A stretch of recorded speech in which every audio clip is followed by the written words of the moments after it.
Hello Virgo, I hope that you're well. Today we're going to be looking into your 2025. Let's see what the main themes are going to be, what the main energy is going to be. We're going to be starting out with these pre-shuffled oracle cards. So starting out with expectations in reverse. Unrealistic expectations may lead to disappointment. The gap between reality and your ideas feels overwhelming. Then we have empathy. You deeply empathize in your relationships, understanding others' feelings, which strengthens your bond and fosters harmony. Then here we have blinded to pain, number 13, brings them to a 4. And then we have with 8, the child I was meant to be. So I'm seeing a lot of shadow work being done for this year. There's going to be a bunch of stuff related to childhood wounds, related to all of those things. And I feel like maybe these expectations that you have set for yourself, like the bar is so sky high because since you were a child, most likely your parents or your teachers or whoever has set that bar high. So it's like you either meet these expectations, you either meet these standards, or you are not enough. So that's pretty much what I'm getting. And this has shaped you into having this very rigid perspective and having this very rigid view of life. And maybe you're very tough, not only with yourself, but also with the people around you. You're very, very tough on everyone, right? But obviously the person that feels that the most is yourself. I feel like at the present moment there's not really a lot of space for you to make mistakes or for other people around you to make mistakes.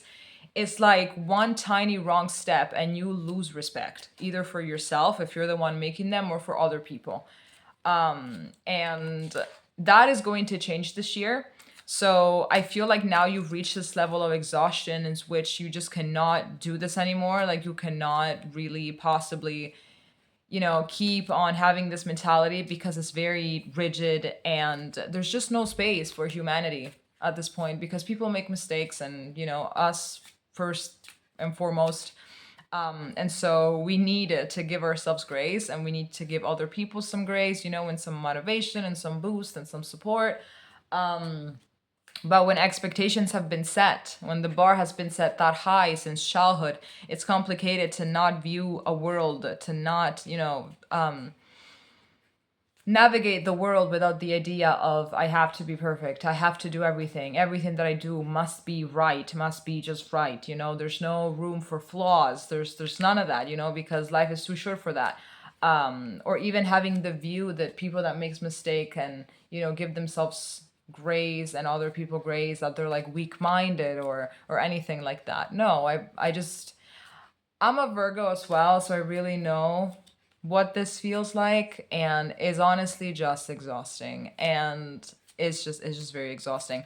So then by doing all of this work, and it's going to be complicated, it's going to be very difficult, obviously it's going to be very painful, but not only you're going to connect more to your inner child and to determine exactly what it is that you want and what it is that you need outside from everyone else's expectations, maybe still from your parents.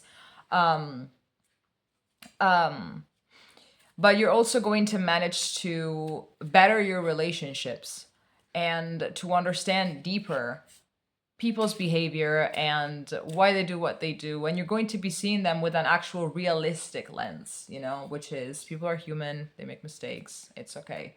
What matters is that they get up and they try again. Because I feel like maybe we put a lot of importance on falling, right? Tripping, falling, and we don't really give enough credit when it comes to, stepping back up. And it's like, what, if you fail, if you fell in the first place, it means that maybe you weren't strong enough, you weren't this, you weren't that, you didn't want this enough in order to not fall, in order to not trip, and something like that. But we need to start putting more effort into looking at how people react to that failure. Do they get up and they try again, or do they just feel sorry for themselves and cry themselves to sleep every night?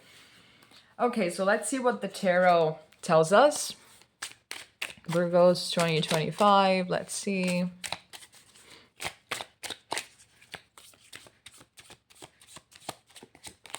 Here we have the Knight of Cups.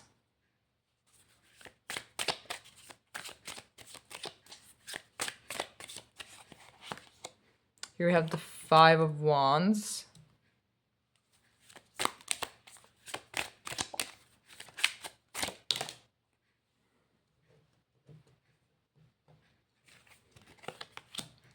Here we have the Two of Cups.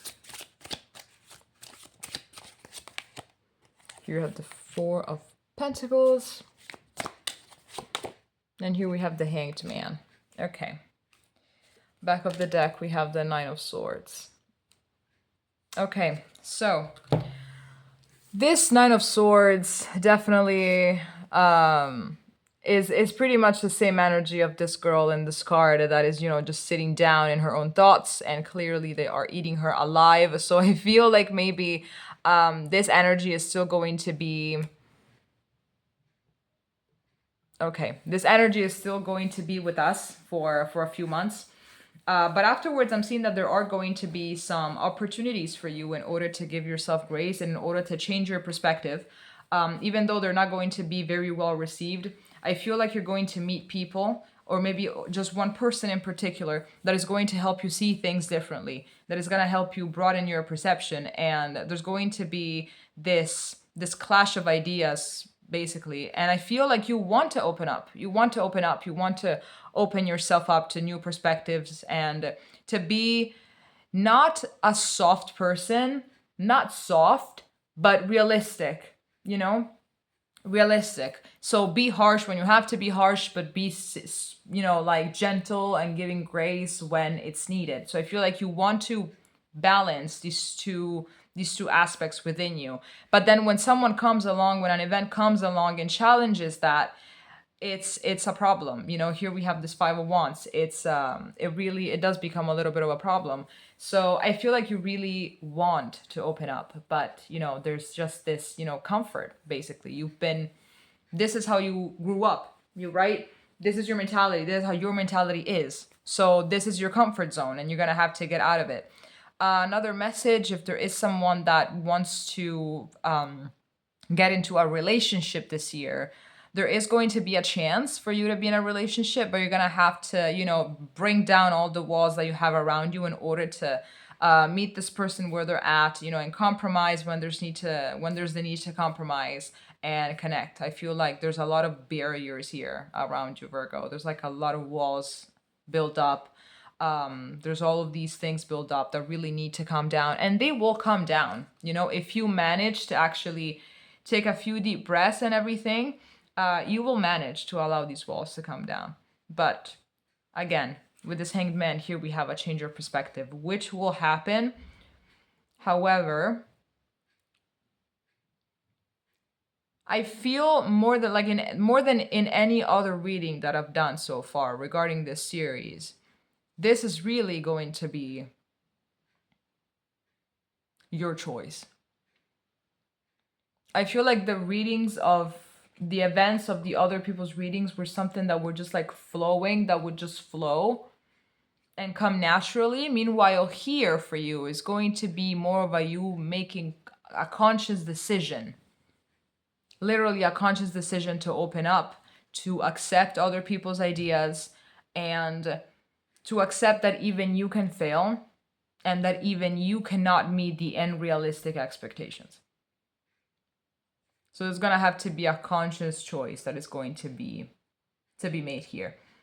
I mean, if you manage, you're going to feel lighter because you're going to be putting far more effort and far more energy into getting up than not failing. Because failure, sometimes it has to happen so you can grow. Like, it has to happen.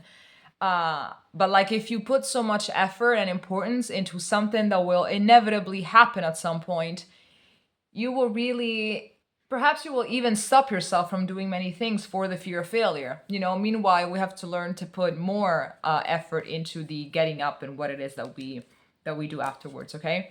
All right, Virgo. So if this made sense, please leave a comment, and we're going to be seeing each other next time, okay? Bye-bye.